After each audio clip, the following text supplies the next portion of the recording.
Just একবার খাদানের সাকসেসটা চিন্তা করো তোমরা, যে আমুলের মতন এত বড় একটা কোম্পানি তারাও খাদানের সঙ্গে যুক্ত হয়েছে। মানে এটা কোথাও না কোথাও গিয়ে কতটা ভালো লাগার এবং কতটা আনন্দের একটা জায়গা, এটা শেয়ার করতে পারা। তোমরা ইতিমধ্যে অনেকেই দেখে ফেলেছো আমি এখন যে ব্যাপারটা নিয়ে কথা বলবো সেটা নিয়ে তো কথা বলবোই, কিন্তু তার আগে বলি আজকে উইকডেতেও কিন্তু বহরমপুর কাঁপিয়ে দিচ্ছে। তোমরা দেখো সিলভার স্ক্রিন বহরমপুরের বিকেল 5টার শোটা অলমোস্ট ফুল যাচ্ছে। আজকে ওয়ার্কিং ডে, তারপরেও বহরমপুর কিন্তু ফাটিয়ে দিচ্ছে, এটা বলতেই হবে। Each and every day Baharampur almost full দেখেছে এখনো পর্যন্ত, প্রত্যেক দিন। মানে নন হলিডেতেই যদি অলমোস্ট ফুল হাউসফুল দেখেছে এত পরিমাণ, তাহলে হাউসফুল ডেগুলোতে হলিডেগুলোতে কি হয়েছে তোমরা ভাবো। তো আজকেও এটা একটা বলবার মতন ব্যাপার যে বহরমপুরে আজকেও ট্রিমেন্ডাস একটা রেসপন্স খাদানের।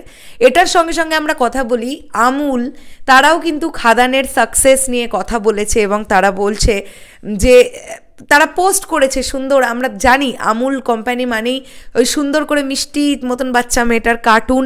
আমরা ছোটোবেলা থেকে ওটা দেখে দেখে একটা সময় তো এরকম ছিলাম, তোমাদের সঙ্গে শেয়ার করি, আমুলের কৌটো জমাতাম আমি, আমার এত ভালো লাগতো ওই মেয়েটাকে, কার্টুন মেয়েটা এত সুইট। তো আমরা দেখলাম তাদের তরফ থেকে, আমুল বাংলার তরফ থেকে এটি ছবি পোস্ট করা হয়েছে, যেখানে আমরা দেবদাকে এবং ইধিকাকে দেখতে পাচ্ছি কিশোরী গানের একটা মানে ছোট্ট একটা ওই দেবদা এবং ইধিকার চরিত্রটা অবয়ব করে দুটো মিষ্টি মিষ্টি কার্টুন করা হয়েছে এবং তারা খাদান নিয়ে কথা বলছে, আমুল বাংলা খাদান নিয়ে কথা বলছে। এটা খুব ভালো লাগার একটা জায়গা। এভাবেই ধীরে ধীরে বাংলা সিনেমা প্রচুর বড় একটা জায়গায় পৌঁছে যাক, আমাদের টলিউড ইন্ডাস্ট্রি অনেক বড় একটা জায়গায় পৌঁছক।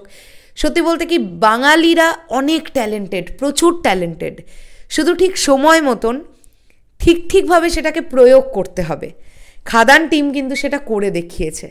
সত্যি কথা বলতে কি এটা ডেফিনেটলি বলবার মতন একটা ব্যাপার যে খাদানের এরকম একটা হিউজ সাকসেস, এটা সবসময়ের জন্য আমরা আলোচনা করব যে এই সিনেমাটা এত ভালো একটা সিনেমা, এত ভালো লাগার মতো একটা সিনেমা।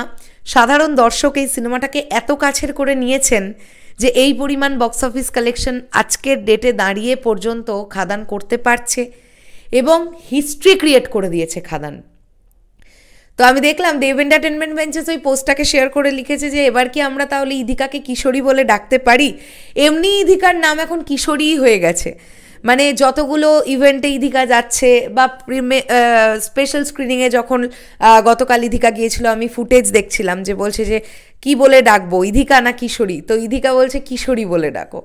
তো এই যে একটা আলাদা করে একটা চরিত্রের জন্য নিজের একটা আলাদা আইডেন্টিটি তৈরি হওয়া, এটা কিন্তু ইধিকা নিজের প্রতিভার দ্বারা করেছে, এটা বলতেই হবে, তাই না?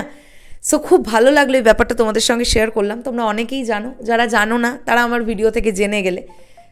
সুন্দর লাগলো ব্যাপারটা, খুব সুইট একটা বিষয়। তোমাদের কি বক্তব্য এই পুরো ব্যাপারটাকে নিয়ে অবশ্যই কমেন্ট করে জানিও। আসছি আবার খুব শিগগিরই নতুন কোনো ভিডিও নিয়ে, তাহলে এখনের জন্যে টাটা।